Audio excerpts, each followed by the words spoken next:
Last question, ma'am. At least, Mr. Chair, I would know the Vice President is watching us because she just had a press conference and she said that she's denying giving former DepEd Undersecretary Gloria Mercado 50,000 for 9 months. And the Vice President saying that Mercado was let go because she used DepEd to solicit donations from the private sector amounting to 16 million without her knowledge. And she adds that she will provide the media with paper trail to back up her claim, describing Mercado as a disgruntled former DepEd official. I think, ma'am, given your long history and long service to the Republic, 40 long years, I think it's fair for you to be given the opportunity to reply to the Vice President. I think, I don't want to do this, but since siya na yung nagsabi, i-turn over ko na yung envelope. The envelopes where the money was. Comsec? So it's 9 envelopes. Kuha po yung envelope. So it says hope and the amount is there. Kasi ang sakit naman noon, ordinaryo lang akong trabahante tapos inano ka ng Vice President, di ba? It's very painful. Kakapasok lang na balita. Grabe, Vice President Sara Duterte, nilaglag ng dating DepEd Yusek Mercado. Ginulat ang VP sa impeachment.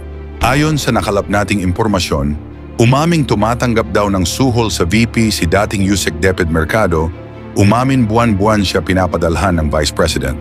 Isiniwalat pa niya 50,000 ang laman ng envelope. Pero tumanggi daw siya sa suhol ng Vice President.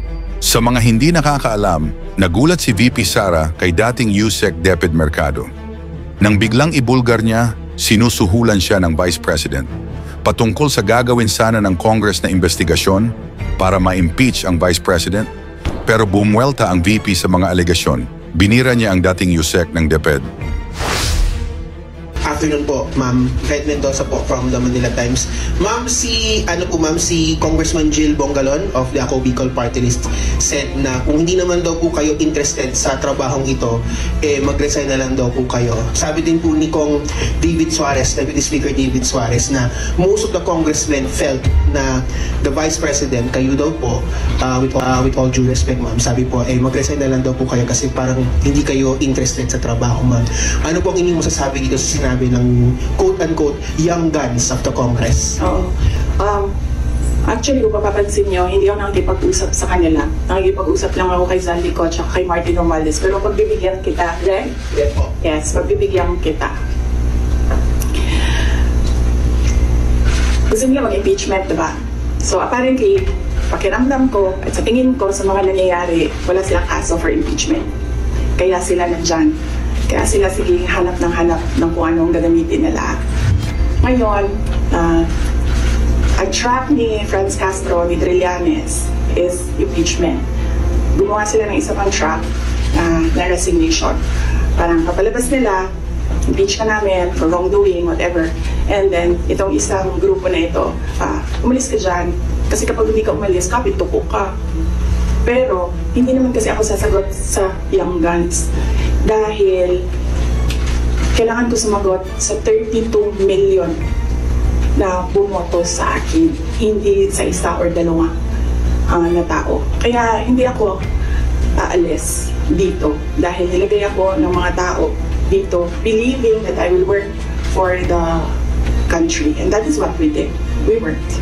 Follow-up lang po, ma'am. Kasi pakiramdam daw po nila, ma'am, meron daw po mga section ng 32 million ang nawalan na po ng tiwala sa inyo. And specifically po, from the Marcos loyalists who voted you po with the tandem of your ex-friend, President Bongbong Marcos. Ano pong inyong pakiramdam po, ma'am, na parang yung iba po sinasabi ay quote-unquote nabudol dahil sa inyong tandem, ma'am? Hindi ko na sasagutin yan. That needs a sit down. Next. Next question. Ms. Giselle. Alright. JB News Online. Good afternoon, VP. Yes. VP, as we're speaking right now po, mayroong ongoing House probe. Actually, minutes ago, former DepEd Undersecretary Gloria Mercado says you gave her envelopes containing 50,000 each from February to September 2023 when she was with Hope or the Health orchestrate positive learning, a DepEd project, she believes it could be to influence her decision as well. Your response po? Dapat siguro kung mag-akusa siya ng ganyan, dapat may papel siya. Tulad ng ako, pag inaakusahan ako, pag sumasagot ako, binibigay ko yung papel. Gloria Mercado is a disgruntled former employee of the Department of Education. She was let go because of loss of trust and confidence sa Office of the Secretary. Una niyang ginawa, well, hindi ko alam kung anong nauna, pero naka-strike 2 siya sa akin. Ang una niyang ginawa, nag-solicit siya ng 16 million pesos sa isang kumpanya on paper using my name without any authorization from the Department of Education. Bibigay ni JC sa inyo mamaya yung papel. Kalagay doon. Pangalawa, noong nag-school visit ako sa Cebu, merong lumapit sa akin na teacher. Sabi niya sa akin, Inday Sara, masakit sa loob namin na mga teachers kami na nasa field. Tapos merong humahawak ng teacher items na wala dito sa aming probinsya o wala dito sa aming region. So, pinakwento ko siya. Yun naman yung purpose ng aking mga school visits, di ba, sa iba't ibang lugar na bansa. Sabi ko, one-on-one tayo, kwento mo lahat sa akin. And then it turned out, ang HR mismo ng Department of Education, our Undersecretary, took a teacher item from Region 7, nilagay niya sa central office for a non-teaching task. Ginawa niyang executive assistant niya. Ang apelido ng Villar, meron niyang paper trail. So, nung bumalik ako sa central office, tinanong ko, totoo ba na meron tayong teacher item galing sa Region 7 na nandito sa atin? Totoo daw, nasa HR. HR pa mismo ang gumawa ng parang injustice sa teachers namin sa field. So, on that second point, hindi ko na pinalampas. Sinabihan na siya na there is a loss of trust and confidence. And you should go. And then she said na, pwede bang mag-retirement na lang ako instead na paalisin niyo ako. Kasi ang tagal ko na, matanda na ako. And then sinabihan siya, okay, sige. You go. So she's a disgruntled former DepEd employee. At yan yung dalawa na rason kung bakit siya pinaalis. May papel yung 16 million na solicitation niya. May papel yung teaching position sa Region 7 na kinuha niya. In my experience sa kanya, ayoko, factual lang ako ayoko atakihin yung pagkatao niya. Pero when she was HR of the Department of Education, meron kasi akong time dyan for our USEX and ASEX na hindi execom.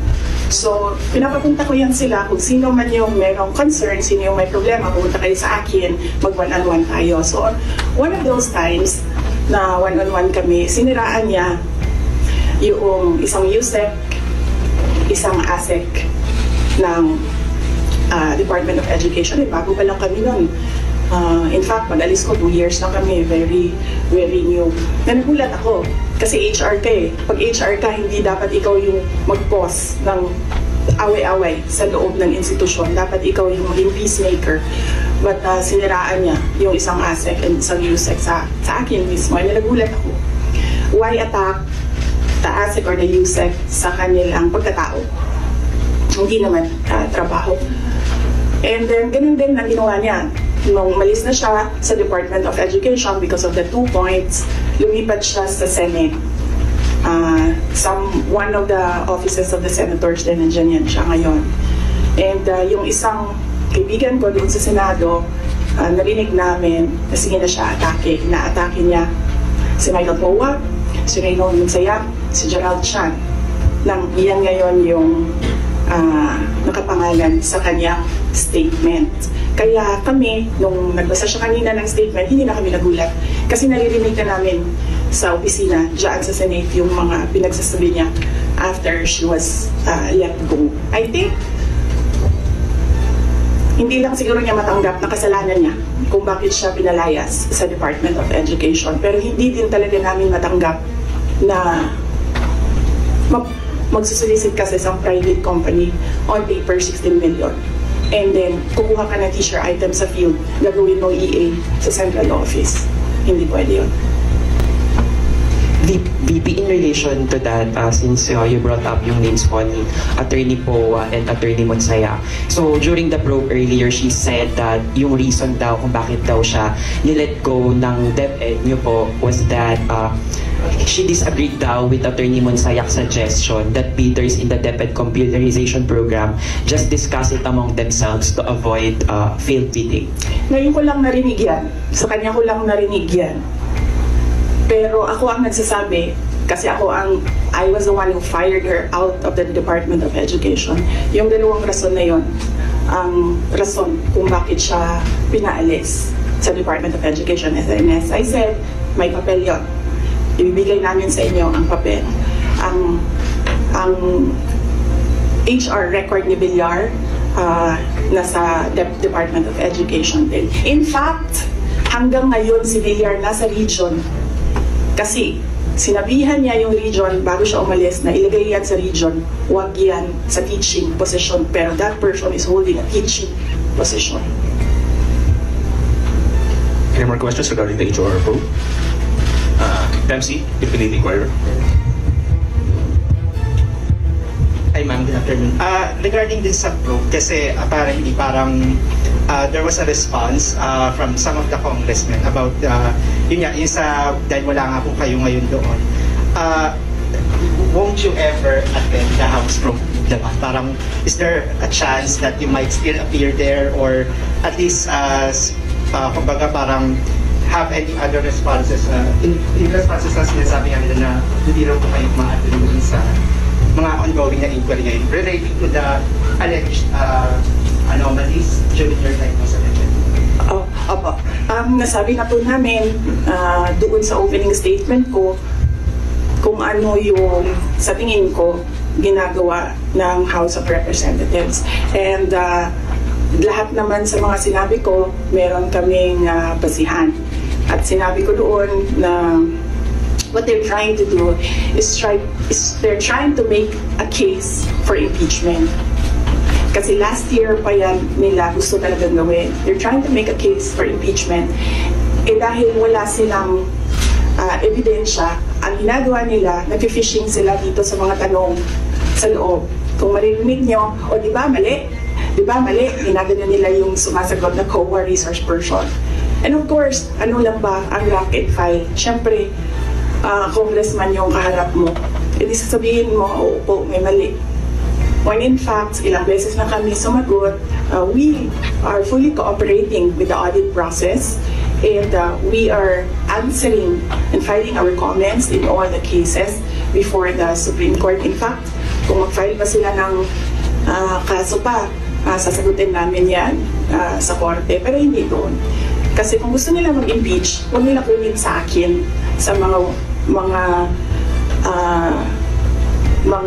bias na tanong nila sa akin ang gagawin nilang impeachment.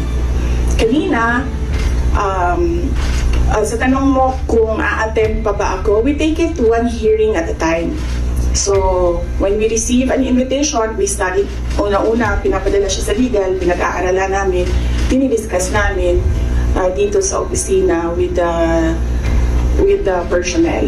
And then, tinatanong namin yung mga personnel. Like in the case of this invitation, nakapangalan na sila doon and hindi na pwede ang authorized representatives.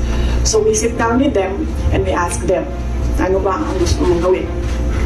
So, depende sa sagot, yun ang sinusuportahan namin. Ako as head of the agency, sinusuportahan ko kung ano yung gusto. Right now, walang gustong pumunta doon sa kanila. Kasi ang concern ng lahat is yung pamilya nila. Sa kanila daw, sarili, walang problema because they are government employees. So, makakasagot sila.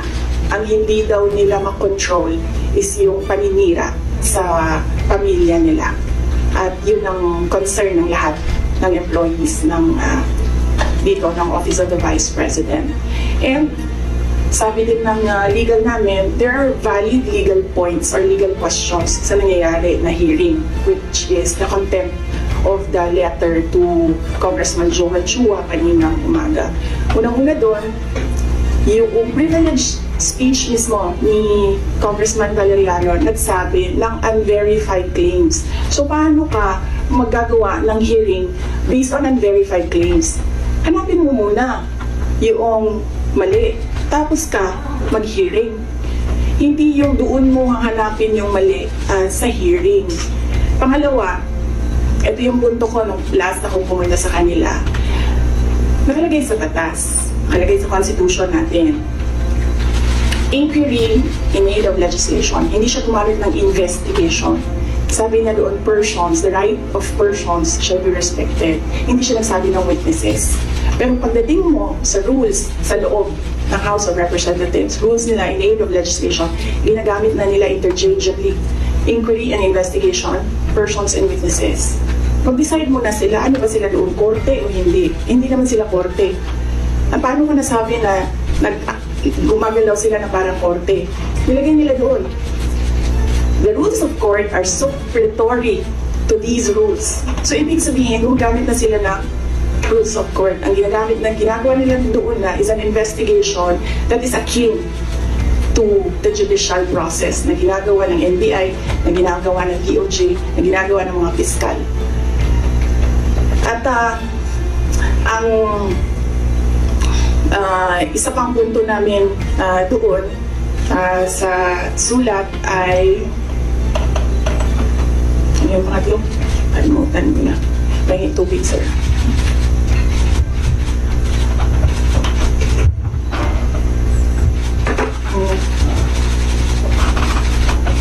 Okay.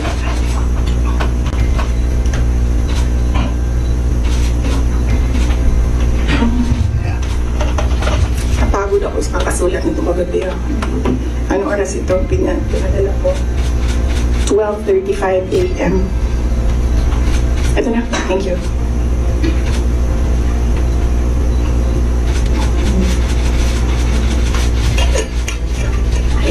Ito yung isang punto ko dyan.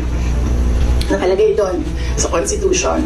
The rights of persons appearing therein or affected thereby shall be respected. Nakalagay doon.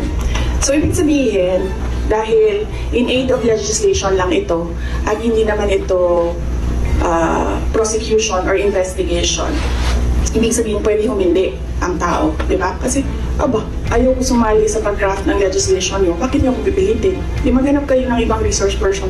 Ang dami namang previous vice presidents dyan. Napakalapit ni former President Gloria Arroyo sa kanila. Yung natawagin nila, gawin nilang resource person kung meron talaga silang batas na ginagawa about sa Office of the Vice President. And ang huli noon is sub judice. Ang daming questions nila na kapante ng 3 cases na final sa Supreme Court na dapat hindi pinag-uusapan sa labas ng korte. At yung huli, sinabi namin paulit-ulit, nandun kami sa loob ng Commission on Audit. Nag-participate kami sa audit process. Kahit na yung audit na yan, dumating lang yan pagkatapos nila na mag-usap ng Makabayan Black at ni Speaker Romualdez na atakihin ang confidential funds. Sumasagot pa rin kami kahit alam namin kung ano ang motibo sa audit. So, yes. Anong tanong mo, sir? Kalimutan ko. Yes, sir. Next.